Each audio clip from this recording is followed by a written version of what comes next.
Bruno Bidjan, à la base, était un boulot. C'est-à-dire qu'il était, par exemple, le petit Chinda de qui? Le petit Chinda de Amougou Belinga. Qui, lui, était le petit Chinda de qui? Le petit Chinda de Motazé. Aujourd'hui, vous vous rendez compte que Bruno Bidjan a officiellement rejoint le clan Nanga. Ça veut dire qu'il est maintenant le petit Chinda de qui? Le petit Chinda de Ferdinand Ngongo. Ferdinand Ngongo, qui en ce moment précis est la personne qui maintient, qui est en prison, Amougou Belinga.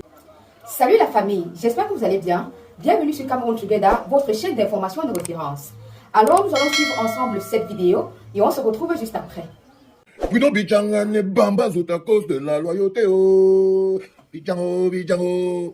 Je vais vous lire ce texte de Bruno Bidjan, très important. On est toujours dans les primaires chez les crapules et on assiste à cette bagarre qui existe entre d'un côté Louis-Paul Motazé, représentant le clan Boulou, et Ferdinand Ngongo, représentant le clan Nanga de la famille de Chantal Biya. C'est très important de mettre les choses à leur place. En ce moment, ceux qui se disputent sur le contrôle du port autonome de Douala, les Boulous et les Nanga, se disputent le port autonome de Douala. Bruno Bidjan, à la base, était un Boulou. C'est-à-dire qu'il était, par exemple, le petit Chinda de qui? Le petit Chinda de Amougou Belinga, qui lui était le petit Chinda de qui? Le petit Chinda de Motazé. Aujourd'hui, vous vous rendez compte que Bruno Bidjan a officiellement rejoint le clan Nanga. Ça veut dire qu'il est maintenant le petit Chinda de qui? Le petit Chinda de Ferdinand Ngongo. Ferdinand Ngongo, qui en ce moment précis est la personne qui maintient, qui est en prison, Amougou Belinga. Donc en ce moment précis, Bruno Bidjan est aussi lui-même accusé dans l'assassinat de Martinez Zogo. Donc il est dans le dossier de Amougou Belinga. Mais comme il est dehors, et je vous ai expliqué, et Amougou le sait, qu'il y a longtemps que Bruno Bidjan a enfumé, il a mis son doigt dans le poulou d'Amougou Belinga. Il est maintenant en train de faire la bordellerie du côté du clan Nanga. Il faut très bien le comprendre. C'est pour ça que je dis qu'il va se retrouver pêché en route comme ça là.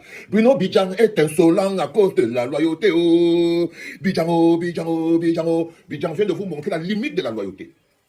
Alors, il écrit ce texte très important concernant justement le port autonome de Douala, la société SGS et l'autre société transalactique. SGS, c'est la société Boulou qui a été signée par l'État. SGS. Donc, quand vous entendez SGS, entendez Louis-Paul Motazé et l'État du Cameroun. Et quand vous entendez Transatlantique, entendez Ferdinand Ngongo et la conquête du pouvoir. Donc, il veut prendre le contrôle du port. Et l'une de ses voix autorisées sur Internet, c'est Bruno Bidjan qui, en ce moment, ne cotopie plus du côté du clan Boulou. C'est pour ça que du côté de Bolova, du côté de Moyome Sala, faites très attention, le type vend déjà ses fesses chez les Nanga. Donc, vous êtes dans la merde.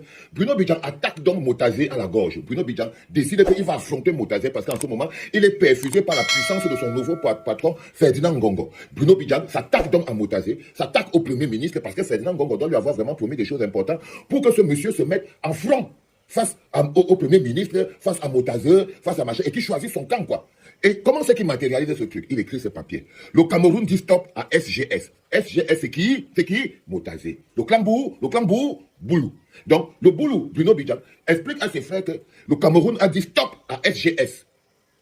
Ok? Il faut bien comprendre son positionnement. Donc, il n'est plus du côté de Louis-Paul Motazé, il n'est plus du côté de Amougou Belinga, il est maintenant du côté de Ferdinand Ngongo et de Chantal Biya. Comme quoi, vaut mieux être dans sa position là où ça gagne. Donc, il dit le Cameroun dit stop à SGS. Un tournant stratégique pour la souveraineté nationale.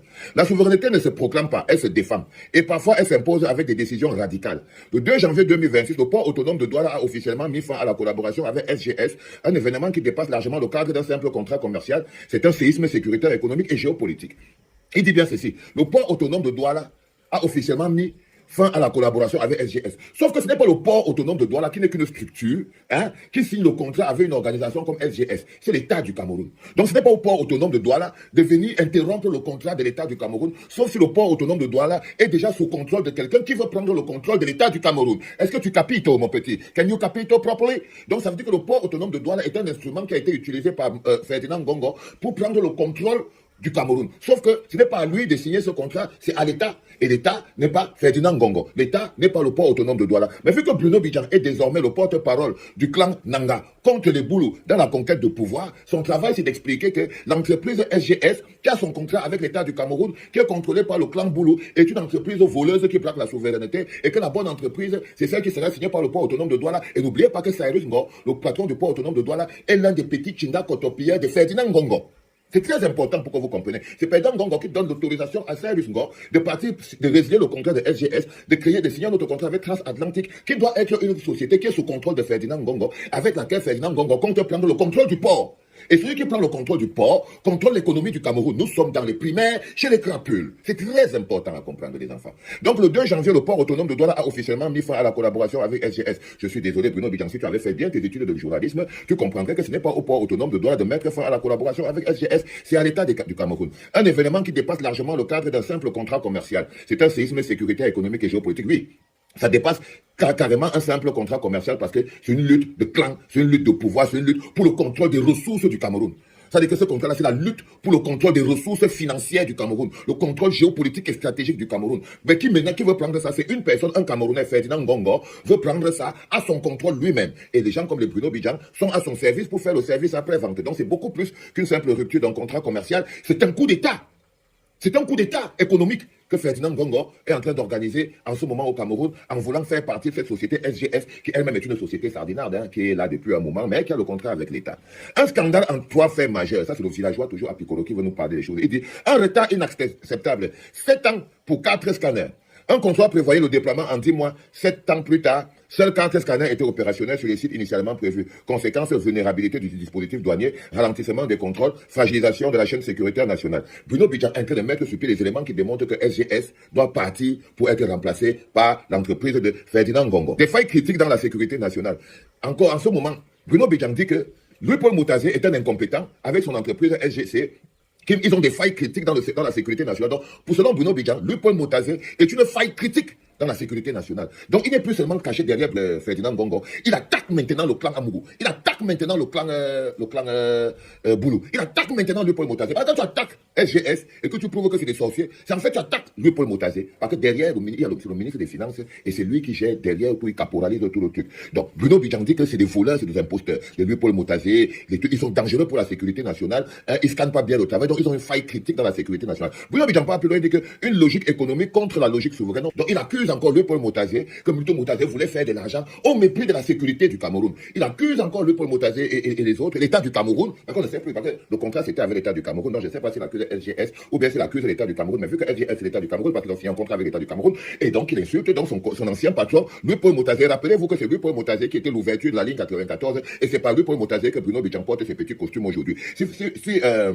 Il s'appelle comment? Si Amougou Belinga a pu donner 1 franc à Bruno Bidjan, c'est parce que Louis-Paul Moutazé avait donné 1 franc à Amougou Belinga. Le vrai enjeu, la souveraineté des données et du contrôle.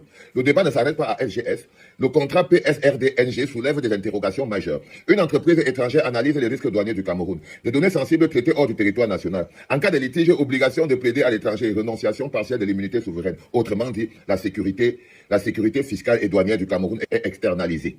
Depuis la décision de mars 2025 de ne pas reconduire SGS, les tentatives d'influence ont été évoquées. Dans un monde où la sécurité économique est devenue une arme géopolitique, Bruno Bidjan et maman. Aïe!